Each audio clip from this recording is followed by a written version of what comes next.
नमस्कार, आप देख रहे हैं महाभारत। आपके साथ मैं हूं सुचारिता कुकरेती। हमारे नौजवान मचल रहे हैं, दिल्ली में एक्शन के लिए तैयार हैं। एक किसान नेता ने यह कहा तो दूसरे ने कहा खबरदार दिल्ली, तीसरे ने कहा कि लाठी डंडे लेकर पहुंचना। वहीं एक और किसान नेता ने यह भी कह दिया कि किस तरह से दिल्ली में बैरिकेड तोड़कर घुसेंगे। ये सारे बयान क्या दिल्ली में हिंसा भड़काने की प्लानिंग वाले बयान नहीं थे? आज इसी पर मैं महाभारत कर रही हूं। आज महाभारत में सीधा सवाल पूछ रही हूं कि किस तरह गणतंत्र के अवसर पर गुंडा तंत्र का ग्रहण लगाने वाला खलनायक कौन है। इसी पर महाभारत। पहले ये रिपोर्ट।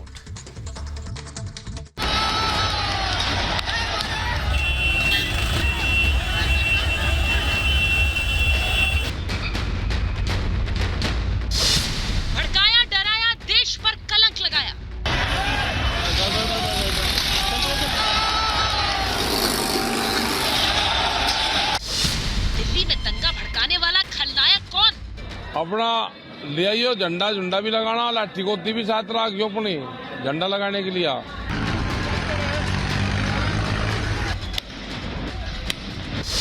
किसान नेताओं ने भड़काया, दंगा करवाया।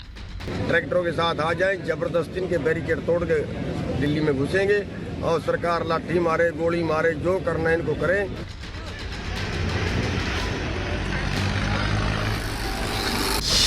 उपद्रव का लीडर कौन? भड़काऊ गैंग क्यों मौन? दिल्ली में दंगे का गेम प्लान क्या?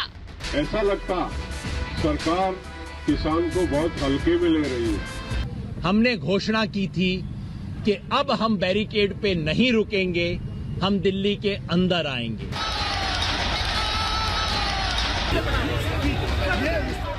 गणतंत्र दिवस के दिन देश को शर्मसार करने वाले कोई विदेशी नहीं, बल्कि देश के वो गद्दार जिन्होंने न लोकतंत्र का मान रखा, न देश की लाज रखी। गणतंत्र दिवस के दिन देश की आन बान शान पर चोट पहुंचाने वाली ये तस्वीरें हर हिंदुस्तानी के दिल को झकझोर रही हैं। राजधानी दिल्ली में जो भी कल हुआ, पूरा देश शर्मिंदा है। किसान आंदोलन के नाम पर देश को शर्मसार करने वाले किसान नहीं, बल्कि किसान आंदोलन के नाम पर देश के साथ गद्दारी कर रहे हैं। गणतंत्र दिवस पर ट्रैक्टर रैली के नाम पर दिल्ली में दंगा कराने की पटकथा पहले ही लिख दी गई। सोची समझी साजिश के तहत दिल्ली में दंगे को अंजाम दिया गया। सबसे पहले बयान सुनिए। किसानों के नेता राकेश टिकैत कैसे तिरंगे के साथ दूसरे झंडे को लगाने की बात कर रहे थे, किसानों को भड़का रहे थे।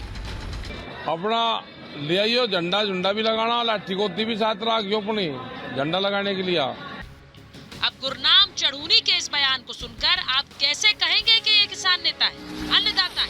इस सरेआम पुलिस के बैरिकेड तोड़ने के लिए किसानों को उकसा रहे हैं। ट्रैक्टरों के साथ आ जाएं, जबरदस्ती इनके बैरिकेड तोड़ के दिल्ली में घुसेंगे और सरकार लाठी मारे, गोली मारे, जो करना है इनको करें। इतना ही नहीं, दीप सिद्धू, विकास भट्टाचार्य, लखा सिधाना, युद्धवीर समेत कई किसान नेताओं की ऐसी बयानबाजी सामने आ रही है जिससे साफ है कि दिल्ली में दंगा कराने की सुनियोजित साजिश थी।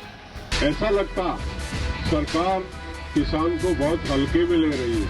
आज हमारा नौजवान मचल रहा है। ये नेतृत्व एक सीमा तक ही उसे रोक सकता।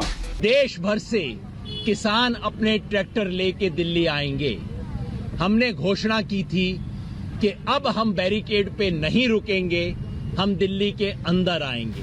किसी हिंदुस्तानी ने कभी कल्पना भी नहीं की होगी कि लाल किले की प्राचीर पर ऐसा हाल होगा जिससे पूरा देश शर्मिंदा होगा। सुरक्षा में तैनात पुलिस कर्मियों को मारा गया, दौड़ाया गया। किसानों की ट्रैक्टर रैली के नाम पर हिंसा में 300 से ज्यादा पुलिसकर्मी घायल हो गए। आज वो पुलिसकर्मी अपनी आप बीती महाभारत में बताएंगे। किसानों की ट्रैक्टर रैली के नाम पर हिंसा में 300 से ज्यादा पुलिसकर्मी घायल हो गए। अब तक दंगाइयों के खिलाफ 22 से ज्यादा केस दर्ज हो चुके हैं। कई किसान नेताओं के नाम एफआईआर में शामिल हैं। अब पुलिस को देखना है कि सरकारी संपत्ति को नुकसान पहुंचाने वाले का इलाज क्या है, कैसे करोड़ों रुपए के लिए नुकसान की भरपाई करनी है। सवाल ये कि दिल्ली में दंगा फैलाने की साजिश के पीछे मकसद क्या था? क्या किसान आंदोलन के नाम पर देश में बड़ी साजिश रची जा रही थी? सबसे बड़ा सवाल ये कि गणतंत्र के दिन लोकतंत्र को शर्मसार करने वाले दंगाइयों का खलनायक आखिर कौन है? Bureau report, Republic Bharat.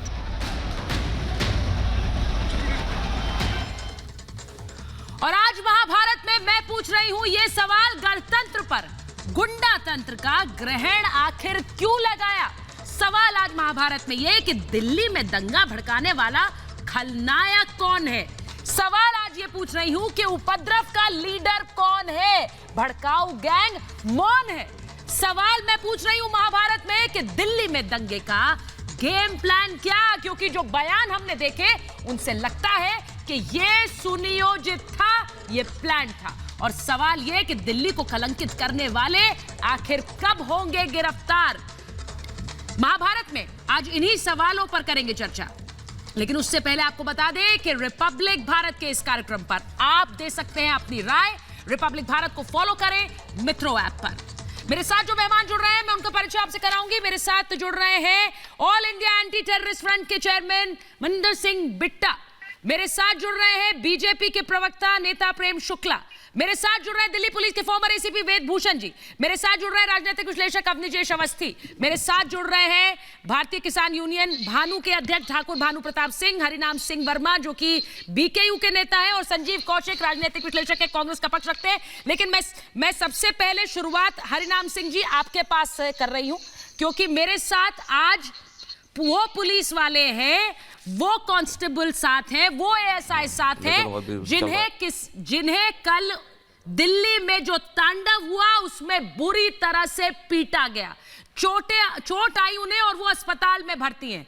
मैं उनके पास जाऊं, एएसआई जोगिंदर मेरे साथ जुड़ रहे हैं, लेकिन मैं जोगिंदर जी के पास जाऊं उससे पहले ये तस्वीर देखिए। एएसआई जोगिंदर की तस्वीर है, अस्पताल में भर्ती है। और जोगिंदर जी, मैं सबसे पहले आपसे कहूंगी कि गणतंत्र दिवस की एक दिन बाद ही आपको शुभकामनाएं दे रही हूं, लेकिन बहुत बहुत शुभकामना सर, क्योंकि आपने गणतंत्र दिवस पर तिरंगे का मान रखा। वहां पर लोगों ने आप पर हमला किया जोगिंदर जी, लेकिन इसके बावजूद आपने किस तरह से वहां लोगों को जाने से रोकते रहे आप? जोगिंदर जी, मुझे बताइए कल क्या हुआ आपके साथ? जी, ड्यूटी पे मौजूद थे मैडम। हमारे सीनियर ऑफिसर्स के आदेश थे कि अपनी ड्यूटी अच्छे से करनी है, और जब ड्यूटी के दौरान ये काफ़ी जगह से जो है किसान के रूप में आ गए और लाल किले को चारों तरफ से घेर लिया इन्होंने जी, और वहाँ इन्होंने हंगामा शुरू कर दिया। जोगिंदर जी, मैं अपने दर्शकों को बता दूं कि जोगिंदर जी एएसआई हैं और कल वो ड्यूटी पर तैनात थे, और गणतंत्र दिवस के मौके पर जब आप लोग सब अपने घर पर, अवकाश होता है गणतंत्र दिवस का, आप लोग घर पर थे, वो ड्यूटी कर रहे थे, और वहां जब किस तरह से दंगाइयों ने वहां हमला किया, जोगिंदर जी को चोट आई है और इसी वजह से वो आज अस्पताल में है, ये अस्पताल में वो भर्ती हैं। जोगिंदर जी, हमला कर दिया, आप लोगों ने रिटेलिएट नहीं किया। मुझे पता है कि दिल्ली पुलिस ने बहुत धैर्य का परिचय दिया है, क्योंकि मैं वो तस्वीरें भी दिखा रही हूं कि कैसे लाल किले पर जब इन लोगों ने धावा बोला वहां, तो आप लोग सिर्फ इन्हें रोकते रहे। जोगिंदर जी। जी, अब आदेश तो यही थे, हमारे सीनियर्स के आदेश यही थे कि हमने अपनी तरफ से पहल नहीं करनी है और ना ही इनके ऊपर हमने कोई बल का प्रयोग करना है, और हम अपने धैर्य से ही, अपने संयम से ही सारे ड्यूटी कर रहे थे। हमारे साथी सारे संयम से ड्यूटी कर रहे थे, और हमारे सीनियर्स भी वहाँ पे मौजूद थे, और वो भी इन लोगों को काफ़ी समझाने की कोशिश कर रहे थे। हम साथ में अपने सीनियर्स के साथ ही थे, लेकिन ये अपनी जो है बात को मान नहीं रहे थे, हमारे सीनियर्स की बातों को नहीं मान रहे थे, समझाने पे समझ नहीं रहे थे बातों को। और मतलब कि इन्होंने अचानक ही एकदम से इतना हल्ला बोल दिया, इतना धावा बोल दिया कि इनके पास जो भी कुछ था वो इन्होंने इस्तेमाल किया, चाहे इनके पास भाले थे, चाहे तलवार थी, चाहे लाठी था, चाहे कुछ भी था, इन्होंने उससे ही मतलब बहुत ज़्यादा उस चीज़ का प्रयोग किया। और हमारे साथ सीआरपीएफ की कंपनी थी, उनके कई जवानों के सिर फाड़ दिए इन्होंने, कईयों के लातें तोड़ दी, कईयों के कोनियाँ तोड़ दी, मेरे भी रोड मारी, सिर पे रोड मतलब मारी, मैं बच गया, मेरे कमर पे रोड लगी है, मेरे हाथ की कोनी तोड़ दी इन्होंने। मतलब ये लगा कि आज हमारी ज़िंदगी ख़त्म है, हम बिल्कुल बीच में फंस गए थे, इनके चारों तरफ से घेर लिया था इन लोगों ने हमारे को। जोगिंदर जी, आपने मुझे कहा कि जो लोग वहां पर पहुंचे थे, क्योंकि ये तो किसान थे ना, ये कहा जा रहा था कि किसान ट्रैक्टर रैली निकाल रहे हैं, लेकिन आपने कहा तलवारें लेकर, भाले लेकर, डंडे लेकर, ये एकदम से आप लोगों पर टूट पड़े। आप लोग हैरान थे ये हो क्या रहा है, ये कौन लोग हैं जो एकदम से आ गए हैं, क्या कर रहे हैं? नहीं, इसमें कुछ तो ऐसा था जैसे कि हमारी महिलाएं भी थी, उनके ऊपर भी इन्होंने अटैक किया, तो ऐसा लग रहा है कि जैसे कि नशे की हालत में थे, कुछ समझ ही नहीं पा रहे थे कि हम किसको मार रहे हैं किसको नहीं मार रहे हैं। जबकि हम तो इनको समझाने की कोशिश कर रहे थे, इनसे बड़े प्यार से संयम से बात करते रहे काफ़ी देर तक, लेकिन जब से सिंघू बॉर्डर से जो मॉब आया और लाल किले के अंदर जिन्होंने इंटर किया, सिंघू बॉर्डर से आने के बाद इन्होंने हंगामा शुरू कर दिया और रैंपट पर चले गए। और रैंपट पर जाने के बाद वहाँ पर इन्होंने बहुत हंगामा किया।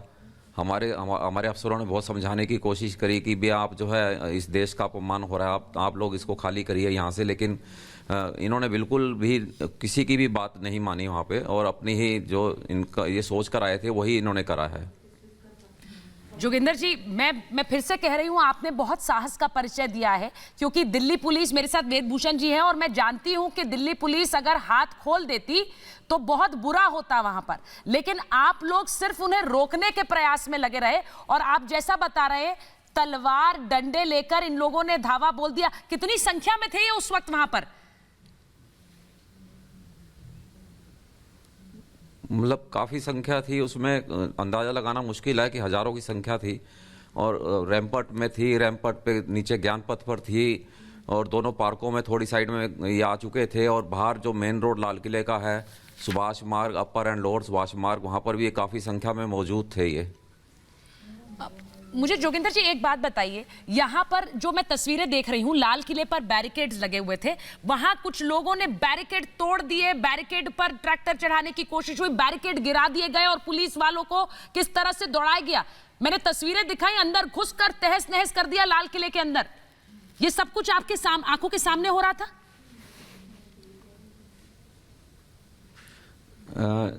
जब ये हमारी टैबलो आती है, जो गणतंत्र दिवस परेड की टैबलो आती है, हम सवेरे 6:30 बजे से अपनी ड्यूटी पर थे वहाँ पे, और जब टैबलो का टाइम हुआ तो आधी से ज़्यादा टैबलो लाल किले के अंदर इंटर कर चुकी थी।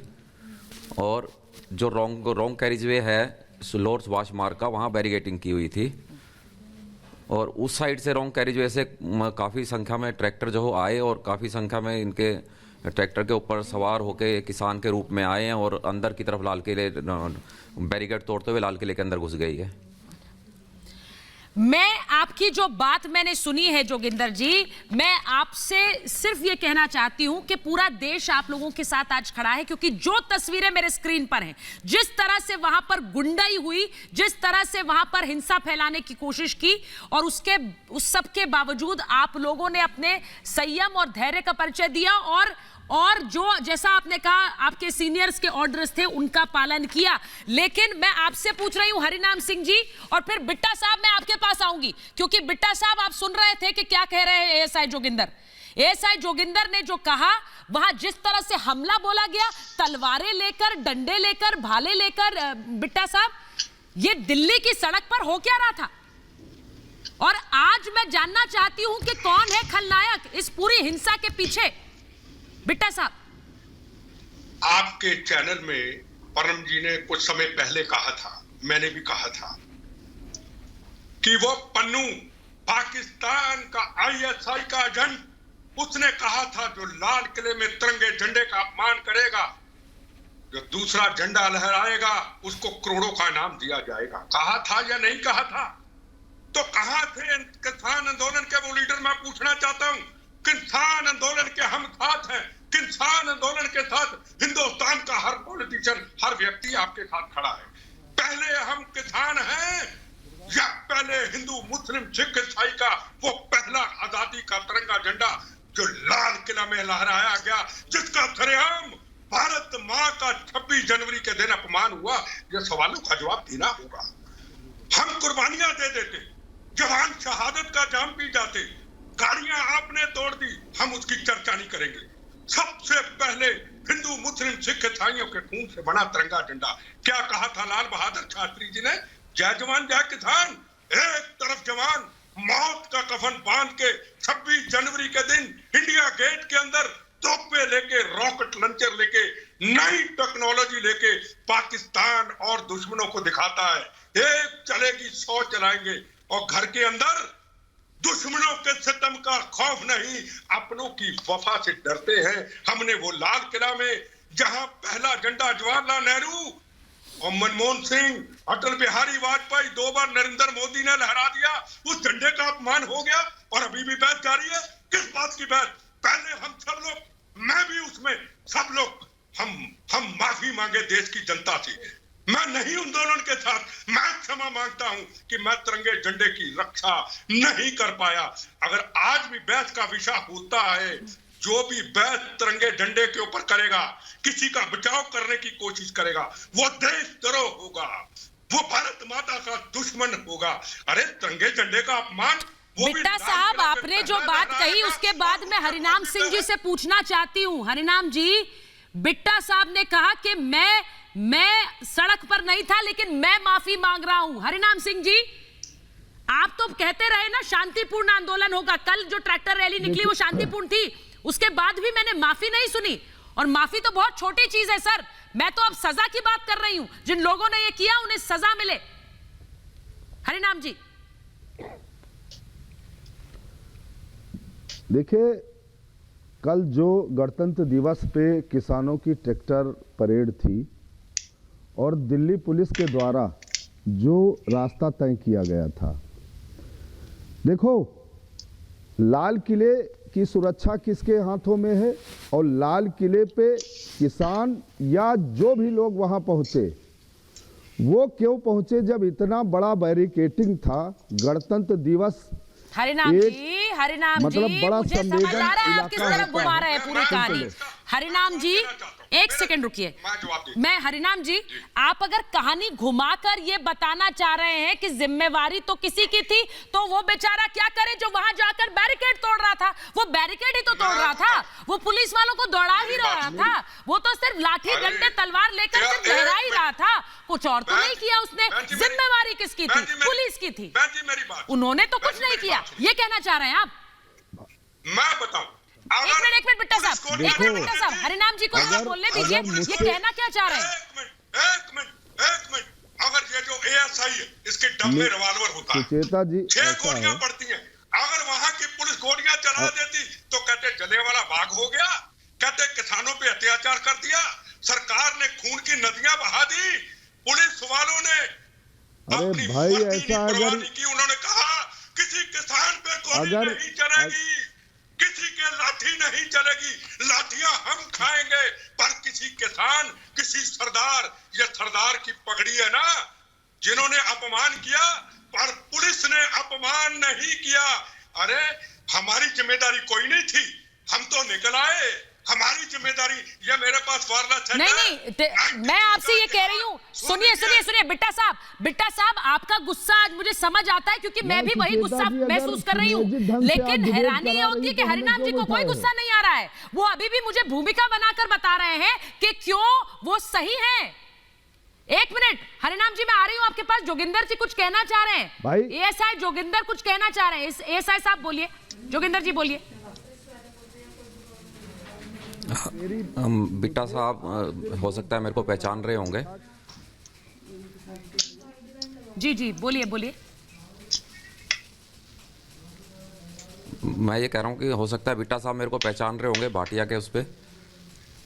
जी मैं पहचानता हूँ। सलूट है मेरा आपको, मेरा सलूट है आपको, सलूट है मेरा। एएसआई साहब आप कुछ बोलना चाह रहे हैं? के साथ, बिट्टा साहब के साथ भी रहा हूँ काफी टाइम पंजाब में। जी आप रहे हैं, और कल आप लाल किले पर थे, लेकिन मैं इसीलिए सवाल पूछ रही हूँ। हरिनाम जी अब बताइए, वो भूमिका जो बना रहे थे आप उसे पूरा करना चाहेंगे? भाई सुचेता जी, अरे भाई एक बात बताओ, पहले आपने शुरुआत कर दिया, किसानों को गुंडा बता दिया। अरे जो जवानों को चोट लगी है वो हमारे अपने भाई हैं, और जो लाल किले पे घटना घटी है उसकी हम निंदा करते हैं। भारतीय किसान यूनियन का कभी भी चरित्र नहीं रहा है। कुछ नहीं होता, तिरंगे झंडे का अपमान हुआ है, उसका जवाब देना पड़ेगा। निंदा से कुछ होने वाला नहीं है। एक सेकंड बिट्टा साहब, तिरंगे झंडे का अपमान, तिरंगे झंडे की आप ही रक्षा नहीं करते हो, हम भी रक्षा करते हैं। नहीं, पहली बात तो आप ही रक्षा नहीं करते, हम भी रक्षा करते हैं। हम किसान के बेटे हरिनाम जी, इस देश के अपमान कर दिया तिरंगे झंडे का। हरिनाम जी, राष्ट्र का आप गौरव है। सम्मान करते हैं तो पहले मुझे ये बताइए, लाल किले पे जो कुछ हुआ ये कौन लोग हैं? ये कौन लोग हैं? अरे बोलने देंगी आप? तो बोलिए ना आप सर, बोलने भूमिका मत देंगी? बनाइए ना सर। आप बोलने देंगी? पहले देंगी नहीं, गुंडा देंगे। बवाली बिट्टू बना साहब, रही बिट्टू हो। साहब रुकिए, उन्हें बोलने दीजिए, आप बोलने पहले दीजिए ही गुंडा बना रही हो किसानों को। नहीं सर, मैं 100 ये से नहीं ज्यादा कह रही। किसान मर गए, लेडीज हैं। 100 से ज्यादा इज्जत से किसान बोलिए। मर गए, 100 से हरिनाम ज्यादा जी, किसान मर हरिनाम गए। जी, देश के मैंने ये प्रधान नहीं का कहा, नहीं किया। लेकिन सर पानी को पोता होता उसको हरिनाम खिलाने जाते जी, हैं। मुझे एक अरे बात भाई, बता मेरी बात दीजिए, सुन ये लो। जो तस्वीरें स्क्रीन अगर पर चल रही हैं, इन्हें मुझे- देखने के बाद भी कोई ये कहेगा कि ये गुंडागर्दी नहीं है? मुझे बस ये बता दीजिए सर, अगर आपकी अरे भाषा भाई, में ये मेरी सभ्य बात व्यवहार है तो सुनोगी? ठीक है। मेरी बात सुनोगी? बोलो बोलो, बोलिए बोलिए नहीं, बोलिए बोलिए। मेरी बात सुनोगी? मेरी बात कहने दोगे? ऐसा है, कल जो भी घटना घटी हम उसकी निंदा करते हैं। राष्ट्र का झंडा हमारा झंडा है, इसमें चाहे जवान हो चाहे किसान हो, इस देश का हर हिंदुस्तानी उसके लिए मरने मिटने को तैयार है। और जो अपमान जिन लोगों ने किया है उनका वीडियो, उनका फुटेज, उनको उनके खिलाफ मुकदमा लिखा जाए, उनको जेल भेजा जाए, उन पे कार्रवाई की जाए। हम देश का किसान और भारतीय किसान यूनियन दिल्ली पुलिस और कानून के साथ है। हम कहीं नहीं अच्छा, मुझे ये कहते बताइए हैं ना, एक मिनट, तिरंगा हमारा हरिनाम जी, है, हरिनाम जी, उसके लिए मर हरिनाम सकते जी, हैं। उनको जेल भेजा जाए, उन्हें पकड़ा जाए। आपके मुझे एक बात बताइए, राकेश टिकैत साहब के ऊपर तो मामला दर्ज हुआ है, FIR दर्ज हुई है, हत्या के लिए उकसाने का मामला दर्ज हुआ है, क्योंकि वो कह रहे, ऐसा है। जो वीडियो वायरल हुए सुने हैं ना भाई, आपने? राकेश टिकैत जी क्या कह रहे? सुन तो लो, थोड़ा सुनने की भी आदत डाल लो, थोड़ा सुनने की आदत डाल लो, थोड़ा से सुनने की भी आदत डालो। सर, अगर टीवी सर, पे किसी को मैं ये सुनने सत्य की नहीं आदत कहते, डाल लूंगी कहते सर, हैं अगर आप सब्र किसानों की आदत डाल लें। को उपद्रव करने के लिए उपद्रव- भड़का, ये सत्य नहीं है क्या? नहीं नहीं, उपद्रव करने ये वालों को वीडियो कोई, सत्य नहीं है क्या? योगे ऐसा राकेश है। टिकैत ने आप बताओ, किसानों गाँव-गाँव को किसान- डंडा लेकर डटने के लिए कहा, वरना आपकी जमीन चली जाएगी, ऐसा सत्य बोला। झूठ अच्छा, बोलकर झंडा किसमें बरगला लगता कर हमको बता दो। किसानों को हिंसा के झंडा लिए किसमें लगता प्रेरित है? करने का दुष्कांड रचने वाले राकेश टिकैत भाई, झंडा और योगेंद्र यादव है कि नहीं है? वो किसानों के आंदोलन में थे, जब उन्हीं झंडे वालों को नोटिस भाई, जारी दिए नहीं है कि, तो यही योगेंद्र यादव और सलीम कह रहे थे कि जो है बहुत बड़ा उत्पीड़न हो रहा है, तब तो उसी के साथ खड़े थे। और आपसे जब कह रहे थे प्रशासन की, आप बताइए, अरे भाई, कि आप बात किसको सुनो, कॉन्ट्रैक्ट भाषण न लेकर मारो। आएगा, तो कागज नहीं अगर- दिखाएंगे, हम तो दिल्ली में चले आएंगे, हम तो दंगा फैलाएंगे, हम तो हिंसा करेंगे, हम तो तिरंगे का अब अपमान सुनिए, करेंगे। प्रेम और फिर शुक्ला जी जो किसानों बात की कह रहे हैं, तरफ हरिनाम जी, आकर बैठ हरिनाम जी, कर मैं कहेंगे आपके कि पास आ रही हूँ, क्योंकि उसके आप बाद किसान उसके नहीं बाद मैं हो। ठाकुर भानु प्रताप और जी के कोई पास तिरंगे जाऊंगी। को हाथ लगाता लेकिन है, हरिनाम जी, मेरा तो सवाल उसका पहले हाथ सुन जल लीजिए। जाए, वो किसान नहीं किसानों से अरे ये भाई, कहना, चुप रहिए, बीजेपी किसानों से ये कहना कि लाठी रहो। डंडे लेकर आप चुप आओ, रहो। वरना जमीन हमारी चली बीमारी जाएगी। की दवा देने ये वाले उकसाना आप है कि होते नहीं हैं, है? मगर आपके दवाखाने में नहीं आए हैं। ये नहीं सर, मैंने आपसे सवाल आप पूछा। प्रेम शुक्ला जी चुप रहिए, जो बात हो रही है हरिनाम आप जी, उसको धैर्य पूर्वक हरिनाम जी, मेरा सवाल आप सुन लीजिए बस, धैर्यपूर्वक सुनने उसके की बाद आदत आप जवाब दीजिए। मैं लाल किले वाली बात नहीं कर रही, मैं आपके नेता के वीडियो की बात कर रही हूं। मैं पूछ रही हूं, किसानों से यह कहना कि जमीन चली जाएगी, लाठी और डंडे यानी झंडा और डंडा दोनों लेकर आना, यह उकसावे की बात नहीं है। खबरदार दिल्ली, ये उकसावे की बात नहीं है। सुचेता जी, हम तो सुनो। ट्रैक्टर लेकर घुसेंगे भाई, और दिल्ली अरे में लाल सुनो। किले पे घुसेंगे, ये उकसावे की बात है कि नहीं है? बताइए मुझे। अच्छा, एक बात बता, हमको सिर्फ इतना, जितने लोग हमारे बैठे हैं, झंडा या तो लोहे के राड में लगता है या तो बांस के डंडे में लगता है। तो अगर ये कह दिया गया कि अपना झंडा और डंडा लेके आना, इसमें कौन सा उपद्रव हो गया? किसको हम बहका रहे भाई हैं? हरिनाम जी, आप मेरी भाई, बात इसमें नहीं, कौन सा हरिनाम अपराध जी, हो गया? हरिनाम जी, झंडा जमीन आपने- चली जाएगी कैसे कहा आपने? आप भड़का रहे थे कि नहीं भड़का रहे थे? जमीन चली जाएगी। मैं एक मिनट ठाकुर भानु प्रताप जी के पास जा रही हूँ। ठाकुर भानु प्रताप जी, जो कुछ हुआ कल दिल्ली में लाल किले पर, और उसके बाद मैं वेदभूषण जी के पास जाऊंगी। मुझे एक बात बता दीजिए ठाकुर भानु प्रताप जी, उस पर कोई किसान नेता क्यों नहीं बोलता आज के दिन? जो किसान नेता कह रहे थे, मुझे एक बात बताइए, ये जो चढ़ूनी जी कह रहे थे कि हमारे जो बैरियर लगे होंगे उन्हें तोड़ देना, जबरदस्ती तोड़ देना। जो युद्धवीर जी कह रहे हैं कि हमारा नौजवान मचल रहा है एक्शन के लिए दिल्ली में। ये योगेंद्र यादव कह रहे हैं बैरिकेड पर नहीं रुकेंगे, हम तोड़ देंगे। ये सही है सुचेता जी, आप भड़का रही हो क्या देश की जनता को? अरे सुनो, भानु प्रताप जी बोल रहे हैं, भानु प्रताप जी बोल रहे हैं, सुनिए जरा। भड़का चुके हो। जी सुनिए, मेरी बात सुनिए। जिन लोगों ने लाल किले पे दूसरा झंडा फहराया है वो न तो किसान नेता हो सकते, न देश के हमदर्द हो सकते, न किसानों के हमदर्द हो सकते। वो तो देशद्रोही हैं जो लाल किले पे तिरंगा के अलावा दूसरा झंडा फहरा रहे हैं। उनका हम घोर विरोध करते हैं। जिन लोगों ने पुलिस पे हमला बोला है, पुलिस के हमारे ही भाई भतीजे होते हैं, उनकी भी हम घोर निंदा करते हैं। और जिन लोगों ने शांतिपूर्वक आंदोलन चलाना चाहिए, उसके बाद उद्दंडता की है केवल अपनी चमक चमकाने के लिए, वो न किसान हितैषी हो सकते, न देश हितैषी हो सकते, और वो जुर्म और जो भी उन्होंने किया है उसकी सजा भोगने के लायक हैं। इसलिए उन पर कार्रवाई होनी चाहिए, नहीं तो पूरे देश के किसान संगठन और पूरे देश का किसान अपमानित हो रहा है। ये झंडा कैसे बदला गया, ये कैसे हुआ, बिल्कुल ये देश के साथ अन्याय कैसे हुआ? भानु जी मुझे अच्छा लगा कि आपने ये कहा, और मुझे ये भी बताया गया है कि आपके संगठन ने आंदोलन खत्म करने की बात कही है। मैं सही कह रही हूँ, क्या ये सही है? बॉर्डर पे सुनो, चिल्ला बॉर्डर पे हम थे, हम शर्मसार हो गए हैं। भारतीय किसान भानु का राष्ट्रीय अध्यक्ष होने के नाते हमने कहा कि इस तरह के जो माहौल बना दिया है, जो समय काल परिस्थिति अब ऐसी नहीं है कि इस पर किसानों की लड़ाई की बात की जाए। पहले तो देश में शांति होनी चाहिए। क्यों कि दिल्ली जैसी राजधानी में ही उपद्रव कर डाले, उनको शर्म आनी चाहिए, उन नेताओं को शर्म आनी चाहिए कि लोकतंत्र उनके ऊपर थूक देगा। और पूरे देश नहीं, मैं महाभारत में सर, भानु जी मैं महाभारत में ये कहना चाहती हूं कि आप अभी तक एकमात्र ऐसे किसान नेता हैं जो ये खुलकर कह रहे हैं कि हम शर्मिंदा हुए कल क्या हुआ, और उन सब पर केस हो जिन्होंने ये किया है।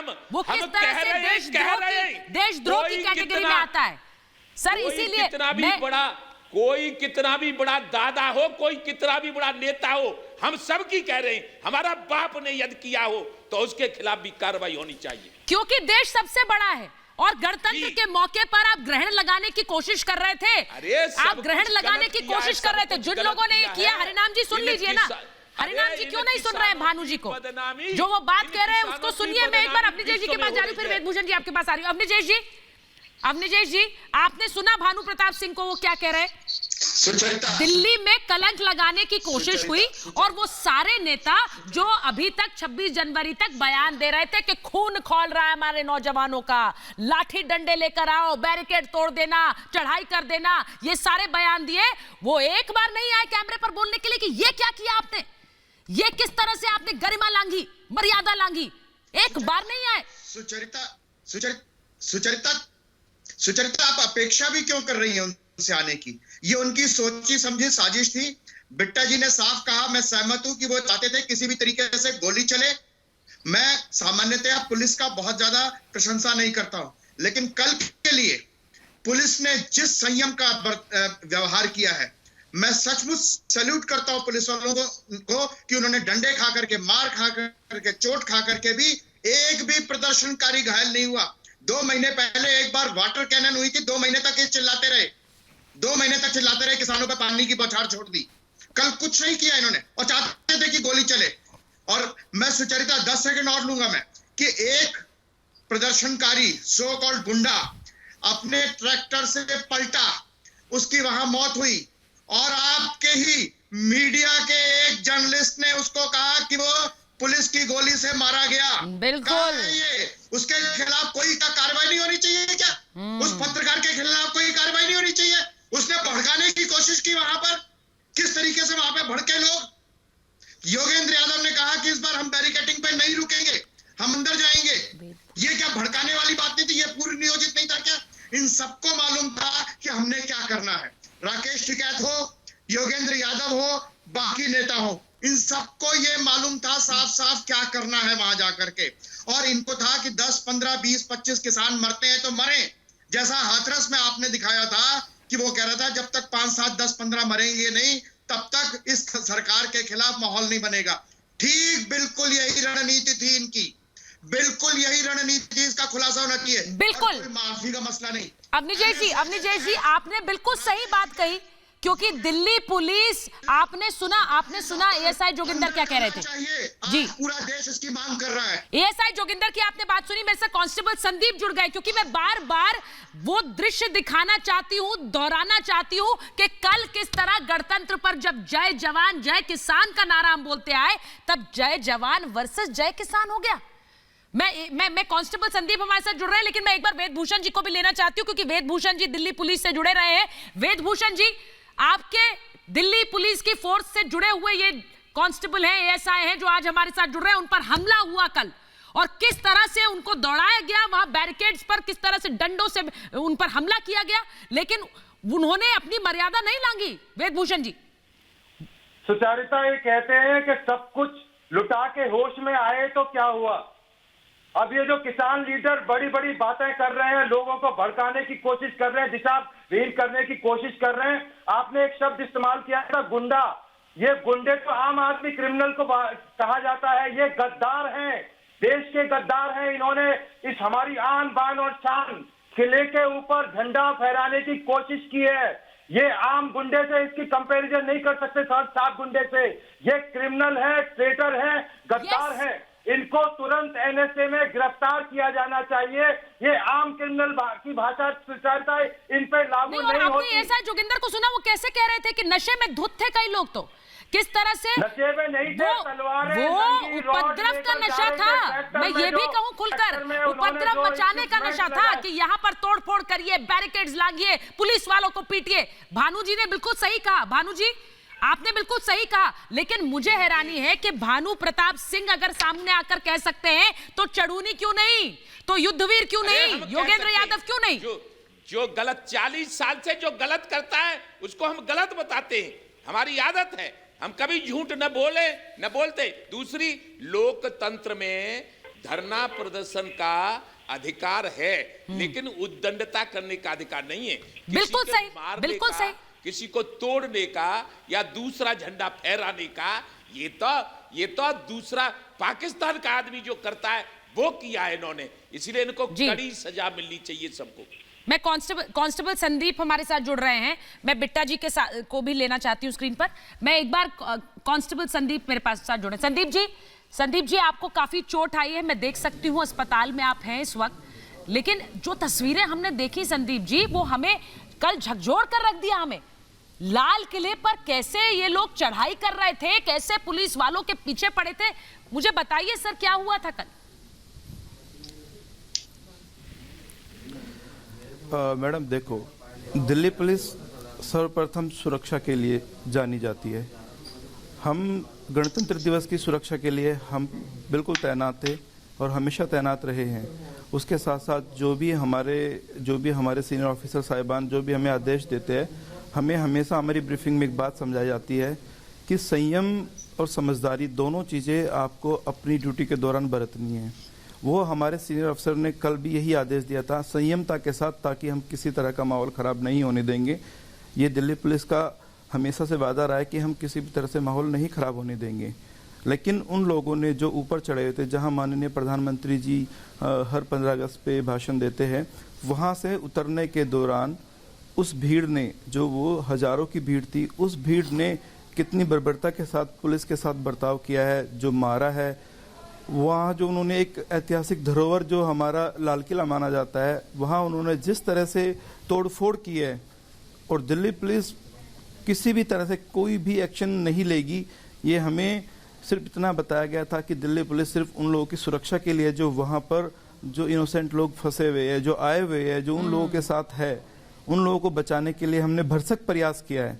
हमने किसी भी तरह का कोई भी अपना आपा नहीं खोया है। हमने सिर्फ और सिर्फ उन लोगों को समझाने के लिए, उन लोगों को रोकने के लिए हमने बहुत कोशिशें की है मैडम, बहुत कोशिशें की है। सोचिए कांस्टेबल संदीप क्या कह रहे हैं, कह रहे हैं हमने बहुत कोशिशें की, मनाने की, समझाने की। बिट्टा साहब आप सुन रहे हैं, क्योंकि दिल्ली पुलिस वहां पर एक संयम का परिचय दे रही थी। उन्हें कहा गया था कि आप हाथ नहीं खोलेंगे, आप किसी तरह की अपने किसी तरह के हथियार का इस्तेमाल नहीं करेंगे, तो उसका फायदा उठाया गया गणतंत्र दिवस पर। ये तस्वीरें दी गई, ये तस्वीरें देश ने देखी जो हमारी स्क्रीन पर चल रही है। कहां है ये चढ़ूनी, ये क्यों नहीं बोलते हैं? ये सब नेता कहां हैं? उनमें से सभी लोग, उनमें से वे लोग कहां हैं? ये योगेंद्र यादव क्यों नहीं बोलते? उनमें से सब लोग नशे में थे, हर बंदा नशे में था। बोलिए मैडम, हर बंदा नशे में था। नशे में धुत होकर उन लोगों ने नशे में धुत होकर ये कार्रवाई किया है। वो लोग नशे में थे, उन्हें ये नहीं पता वो किसको मार रहे हैं, उनको खुद नहीं पता है वो किससे क्या बात कर रहे हैं। उनको गले लगा रहे हैं हम पकड़ के, भाई रुक जाइए, मत कीजिए, ये आपका ही अपना लाल किला है, मत कीजिए ऐसा। वो लोग नशे में इतने धुत थे, वो सबको पता है वहाँ पे, उन लोगों को पता है वो नशे में थे, वो नशे में ये सारी कार्रवाई कर रहे थे। और बहुत बहुत विभिन्न, बहुत ज़्यादा घृणित कार्य हुआ है कि दिल्ली पुलिस उन लोगों की सुरक्षा के लिए सदैव साथ खड़ी रहती है, बावजूद इसके भी पुलिस को पीटना। और संदीप जी आप सही कह रहे हैं, जो बॉर्डर्स पर भी किसान बैठे हुए थे उनकी सुरक्षा में भी तो पुलिस ही लगी है, वहां पर भी तो पुलिस ही है। आपने सही कहा बिट्टा साहब, यही लोग तो हैं जो वहां पर उनकी सुरक्षा में तैनात रहते हैं और यहाँ उन्हीं पर हमला कर दिया। मैं खुद एक किसान का बेटा हूँ। हाँ बोलिए जो बोलिए बेटा साहब, आप बोलिए। मैं खुद एक किसान का बेटा हूँ। देखो संदीप जी, मैं आपको सलूट कभी भी किसी जोगिंदर यादव उनको भी मैं सलूट करता हूँ। आपने बहुत सहन बरता, बहुत ज्यादा। आप चाहते तो गोली चला सकते थे।